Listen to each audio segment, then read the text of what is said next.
Avery Gardner is with the Center for Democracy and Technology and says right now PayPal only comes in at the end of the shopping experience, when it's time to check out. All right, well, I'm about to do my commute home. It's going to be on Autopilot. And right now it's going to be navigate on Autopilot to show you how well it works. Right now we're on a road that is not available for navigate on Autopilot, so I'm actually going to have to manually do the turn signal onto the navigate on Autopilot road, which is right up here. And if we're lucky, I won't have to do too many more interventions. I just made that intervention. Let's see if it'll actually do this. Yep, got it. So if we're lucky, I don't have to do too many interventions. But you know, this is DC, and traffic can get crazy. So you never know. So let's talk about what I mean by interventions. I think there's a whole host of different types of interventions. The first of which is adjusting the speed of the car. Now, this car will basically go the speed limit, and it won't ever go over the speed limit. So let's take in this. Perfect. It won't ever go over the speed limit unless I tell it to. Right now, it's stuck at 54 for some dumb reason. I don't know why. I'm going to have it go the speed limit, and I'll actually go 5 miles over the speed limit, just for funsies. That's approximately what I do in DC traffic. You rarely actually get to drive 5 miles over the speed limit, but I'll stick with 5 over. The car won't ever. I've never seen it really purposely put you over the speed limit. Maybe on occasion. It's not really clear why it chooses what it does. And I think it's stuck with 54 there because that's what I had it when I engaged it on the road back there, but I'm not 100% sure. Most of the time it'll like figure out it needs to go to the speed limit. So that's what it's doing right now. Of course, we're not going the speed limit. We're going 57 and it's 65. But that's DC traffic. So that's the first type of intervention that you can make, and I will. That's the most common intervention that I do. I'll fit around with the speed limit if it doesn't know what to do. Obviously, it's not going to try to break the law by going over, and I'll often ask it to break the law. So that's the first intervention. The second intervention is to change the follow distance, and I very rarely mess around with that setting. I like to keep it at 7. I think this is a fine follow distance, but I'm assuming some people think it's horrible. I'm not really sure why they feel that way, but this is a totally fine follow distance from my perspective. Another type of setting in this is like how aggressive you want it to change lanes in order to get around slow traffic. And I think I have it on mild, but I've tried all the different settings. I think Mad Max is actually not that crazy. I think they could have a setting that was even crazier than Mad Max. And maybe one day Mad Max would be crazy. I don't know, but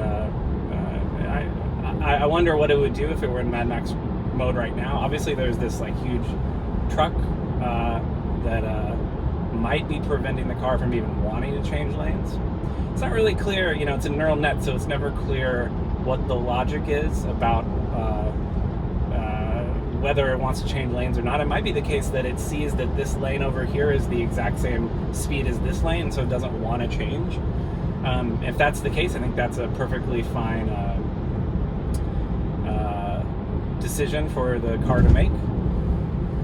But I don't really have any insight into the decisions that the car is making about what lane it wants to be in. Now, another intervention that you might do is a lane change, and very often in my commute I will ask it to change lanes. But this is not a fault of the system, I don't think. It's just that I know the area very well, and it does it, right?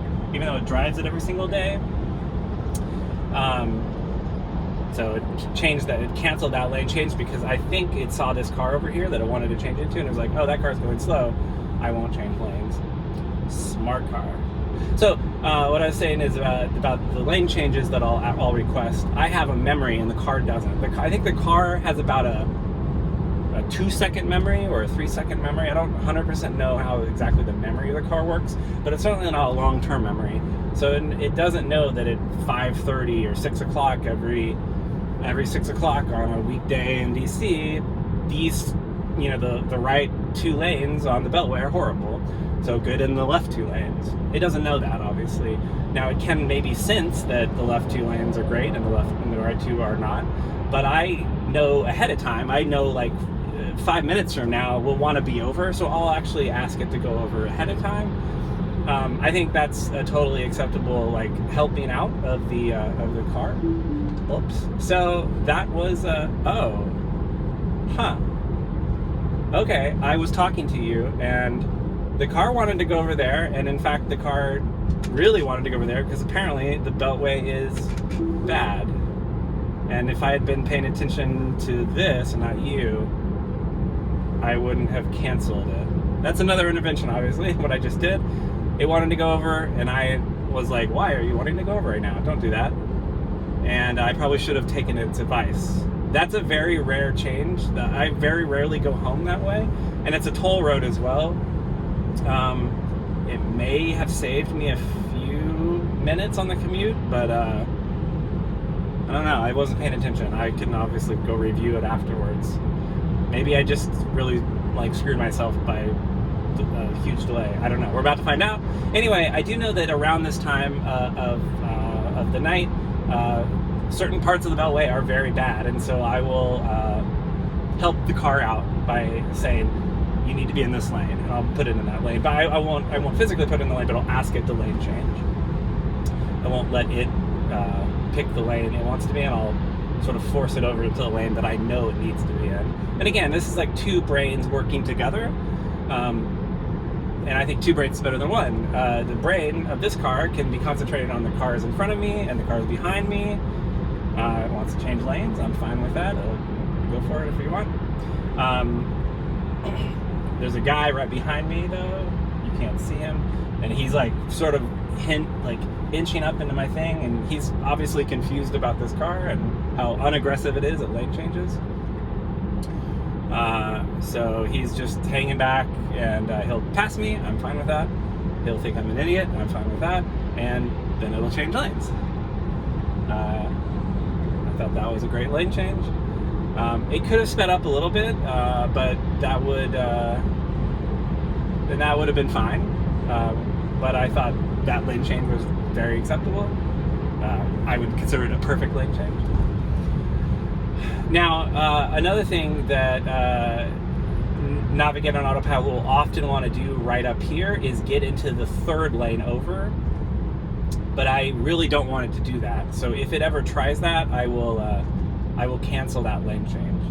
And that's because while right now it looks like that lane over there might be a little bit faster, and it'll be like, oh, I want to get in the fast lane. It's because these 2 lanes are about to fork off, and those 2 lanes are about to fork off in the other direction. And I don't want to be a dick by getting over in those 2 lanes and then having to merge over and cause a bunch of people in those 2 lanes to have to slow down. Like I said, the memory of this thing is about 1 or 2 seconds, and so it doesn't have any insight into it doesn't know that those 2 lanes will eventually get blocked up, and then will be faster than these 2 lanes, and then I'll block traffic if I get over in those 2 lanes. So I'll oftentimes cancel that. But again, I think that's totally acceptable as well. It doesn't have any insight into what traffic is like over there every night at 6:15, but I do. So again, I will sort of use my brain and use its brain, and we'll combine to a better brain. But unfortunately, yeah, we've hit traffic, and the as you can see, the number keeps going up. So that's super bad times, and I'm very sad for that. Now, this guy wants to get over, and my car is kind of being a dick. I'm sorry, sir, but if you get over and he decided not to change. He got over eventually. So anyway, so so I was talking about the different types of interventions that I consider, with the speed adjustment to be the most minor of the adjustments or interventions, and then preemptively changing lanes or canceling lane changes would be this sort of second layer of interacting with Navigate and Autopilot. And then finally, as you saw, when the car wanted to do the smart thing and I did the dumb thing, I intervened and didn't let it do the ultimately smart thing by taking the toll road instead. It's so as you can see up ahead, we're about to get onto the 17-mile 71-minute road. So that is literally the worst. If you're lucky, it says 17 minutes, but we're not lucky. So I really should have taken that toll road, and you're unfortunately in for a very long commute with me. So who knows what it'll be like. I mean, the Beltway can be really, really bad if there's a wreck on the Beltway, because it's a very narrow 4 lanes. There's not a lot of shoulder space. So even if you get in a wreck, oftentimes 2 of the 4 lanes get closed down. As you can see, we're about to shoot off into a westerly direction, whereas this other thing goes south, sort of around the other side of the Beltway. So yeah, we're now the car will definitely not want to change over this dotted line over here. After it sees that dotted line, it will realize that it'll never try to go over there. It might try to go over there. We'll see. I doubt it. Typically, it stays in this lane pretty consistently, and this is the best lane to be in theoretically, because it's going to dump you out onto the Beltway, and then you typically want to get over as quickly as possible into the left lane, because I'm going to drive on the Beltway for about 10 miles. So being into this lane is better than that lane, and this is typically where the car goes.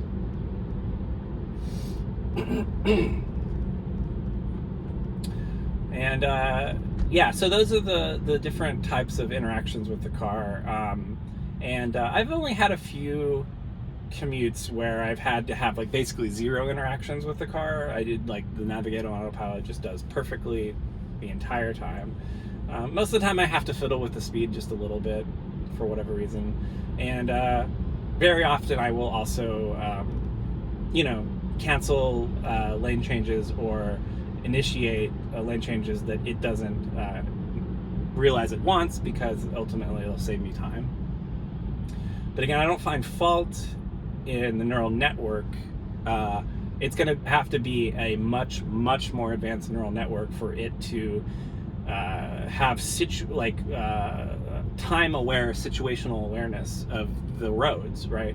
It'll have to,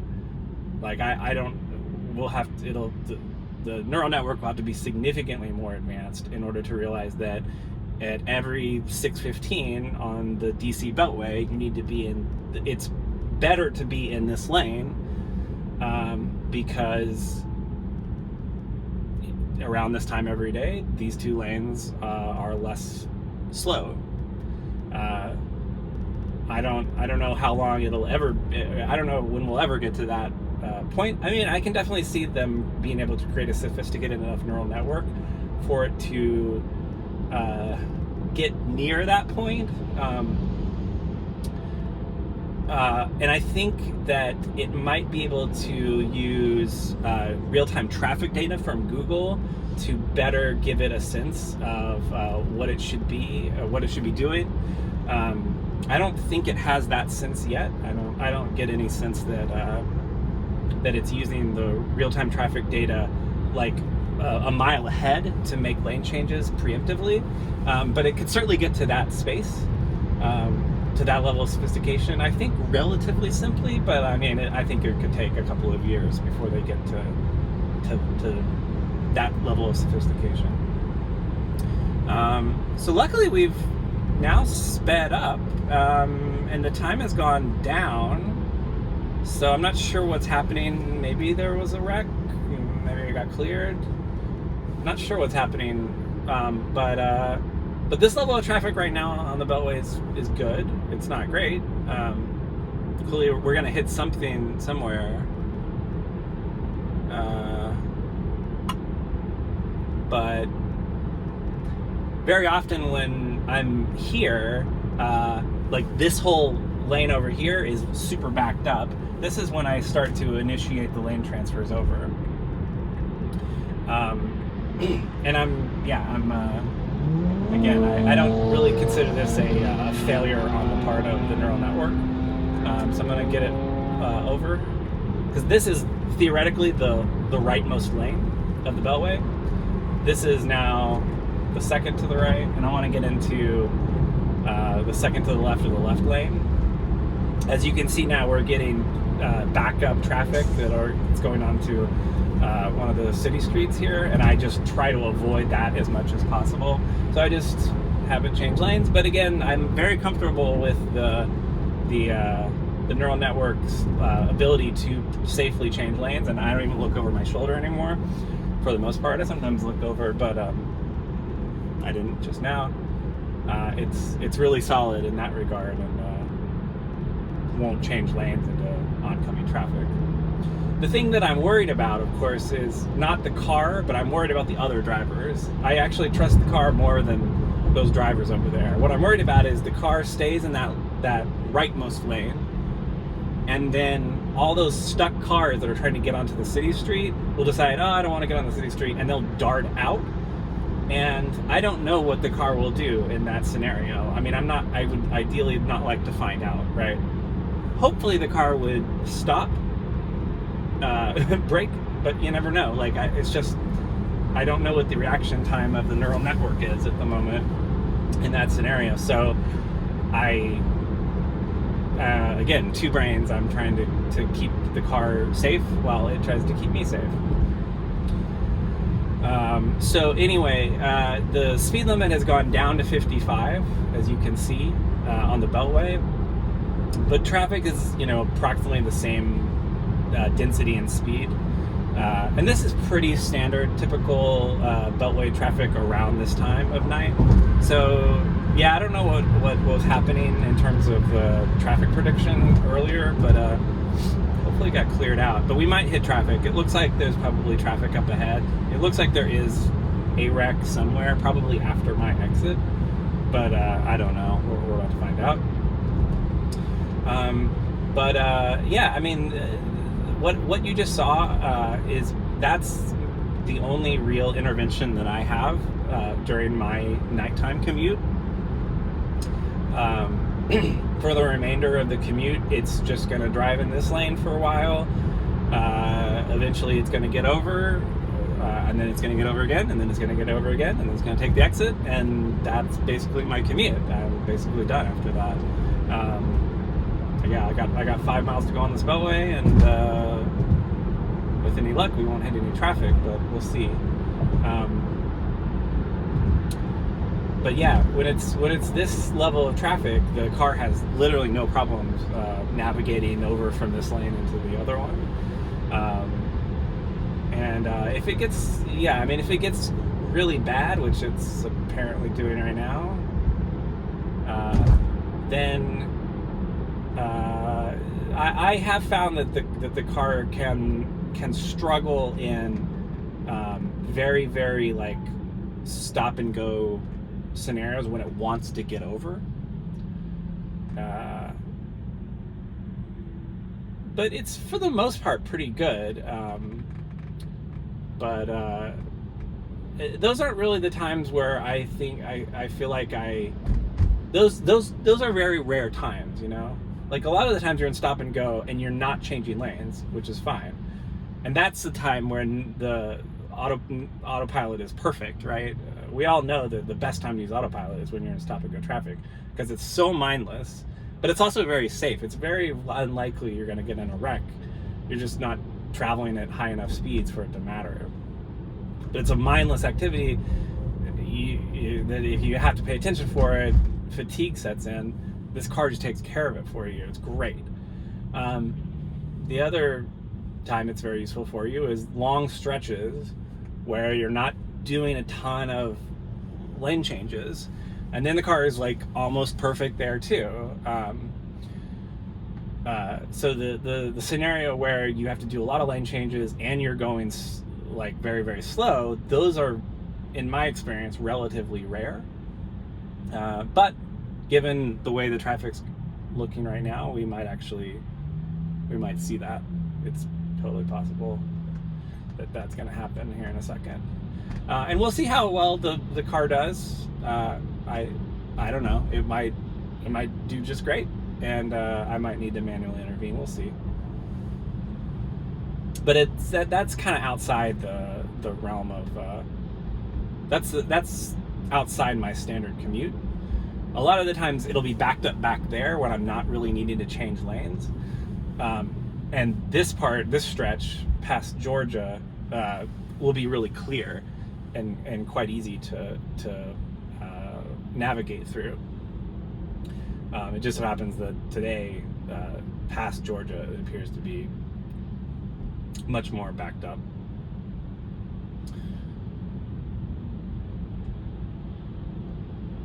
But the time keeps going down, so that's good.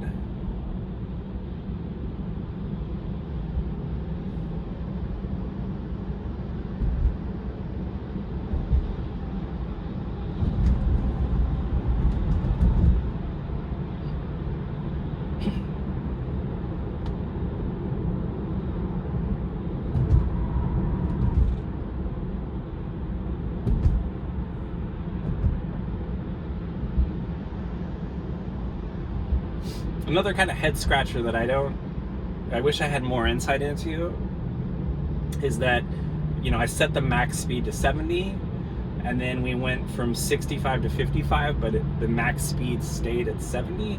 I personally wish it were kind of relative, and maybe I just am missing this setting on the car, but I wish that I could say, do 5 miles over, so that when we move on to the 55 mile per hour road, it's going to max out at 65.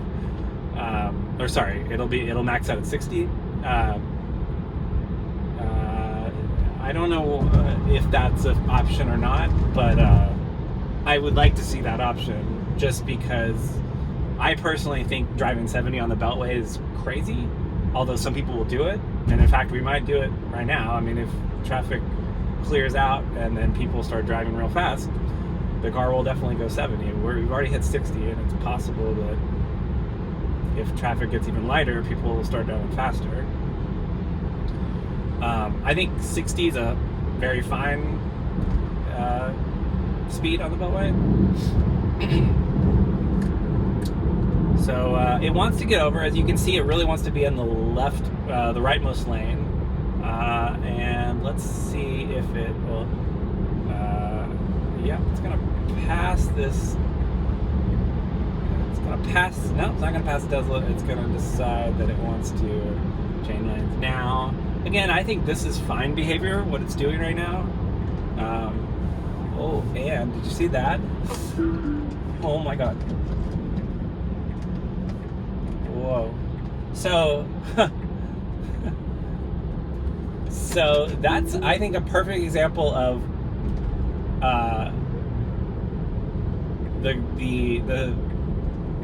how good the safety features of this car are. I don't know if you just saw what just happened.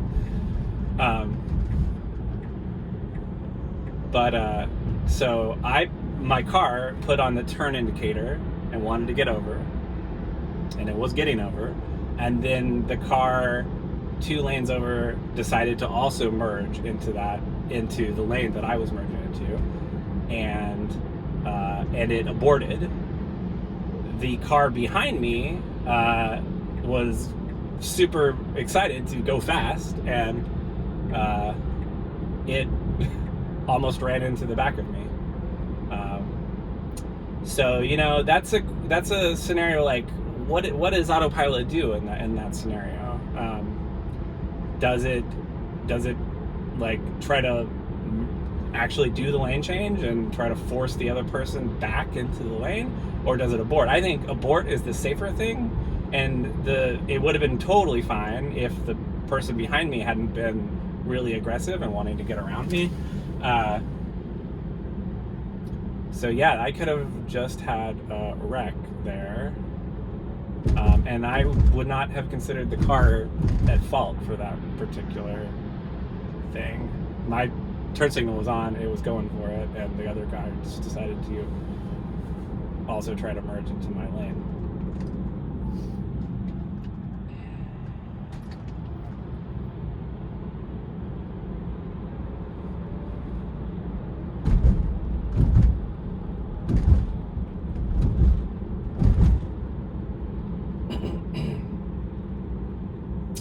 Again, I don't trust these DC drivers. They're like really aggressive. They'll change lanes into you. It's crazy. I like this car. It is very calm, and I think it's relatively cautious. That's the kind of car that I think we should all have. Calm and cautious. Not like in a hurry to get somewhere. So I personally enjoy the general choices that this car makes in terms of its lane changing and acceleration and that sort of thing. So again, we've now run back into traffic. It does need to be over. Whether it needed to be over in this lane a mile ahead, I don't know about that. Probably that's a fine decision. It still hasn't made it over all the way into the rightmost lane. So we'll see. I don't know. I mean, I think I would probably be moving over into the rightmost lane right now, but it's holding off, and I think that's a fine decision.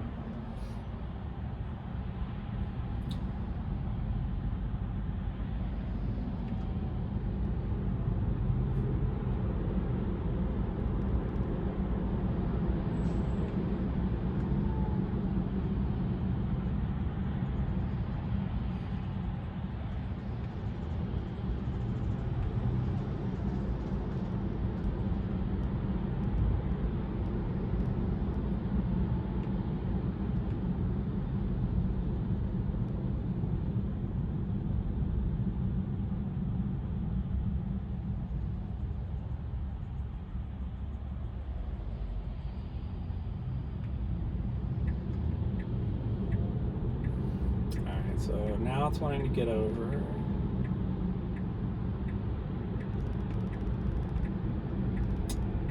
And that was an excellent lane change, I thought. Slower speed lane changes are, I think, harder for the car. And that one was really great, I thought. So.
So yep, the lane change onto the exit should be right up here, and that will conclude the navigate on autopilot portion of this commute. And then I'm nearly home. Good change there. This is kind of tricky here. So again, I thought that was a totally great Navigate on Autopilot session, with the exception of the guy that wanted to merge into me, and I had to manually intervene there, and with the exception of me not realizing that it wanted to take the toll road home as opposed to the beltway, which I would have done if I had been paying attention and not talking to you. Those are my only two interventions. With the with the few lane changes with foresight, obviously. That was it. So I mean I don't know if you consider that a perfect or a nearly perfect nighttime commute on the